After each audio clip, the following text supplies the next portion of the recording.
ప్రయాణికులకు కీలక ప్రకటన అయితే రావడం జరిగింది. ప్రయాణికుల ఫిర్యాదులపై వార్ రూమ్లు ఏర్పాటు చేయబోతుంది రైల్వే శాఖ. రైల్వే ప్రయాణికుల నుంచి రైల్ మదర్ ద్వారా వచ్చే ఫిర్యాదులను వెంటనే పరిశీలించి ఎప్పటికప్పుడు పరిష్కరించడానికి వీలుగా అన్ని జోన్లు, డివిజన్లలో వార్ రూమ్లను అయితే ఏర్పాటు చేయాలని రైల్వే బోర్డు ఆదేశించింది. రైల్వేకు సంబంధించిన ఎలాంటి ఫిర్యాదులైనా చేసేందుకు రైలు మదద్ పేరుతో ఒక వ్యవస్థను రైల్వే నిర్వహిస్తుంది. 139 కాల్ సెంటర్ అంటే 139 కాల్ సెంటరు, యాప్, వెబ్సైట్లలో దేని ద్వారానైనా కూడా ఫిర్యాదు అయితే చేసేందుకు వీలు కల్పించింది.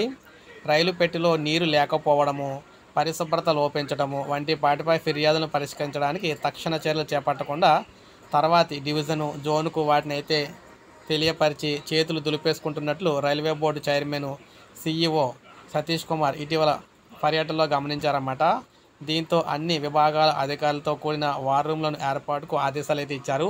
ఇక నుంచి ట్రైన్లో వాటర్ లేకపోయినా, టాయిలెట్లు శుభ్రంగా లేకపోయినా, ట్రైన్లో సంబంధించి అసౌకర్యంగా ఉన్న ఏ ప్రాబ్లం ఉన్నా కూడా అటు 139 కాల్ ద్వారా అంటే 139 నెంబర్ ద్వారా కాల్ చేయొచ్చు, రైల్వే యాప్ ద్వారా చేయొచ్చు, లేదా వెబ్సైట్ ద్వారా కూడా ఫిర్యాదు చేయొచ్చు. ఎక్కడికక్కడే పరిష్కారం అయితే అవుతుందన్నమాట. కొత్త విధానాన్ని అయితే తీసుకొస్తున్నారు భారతీయ రైల్వేలోని. ఇది మనకు అప్డేట్. ఒక లైక్ చేయండి, సబ్స్క్రైబ్ చేసుకోండి, మన ఛానల్ సబ్స్క్రైబ్ చేసుకోండి.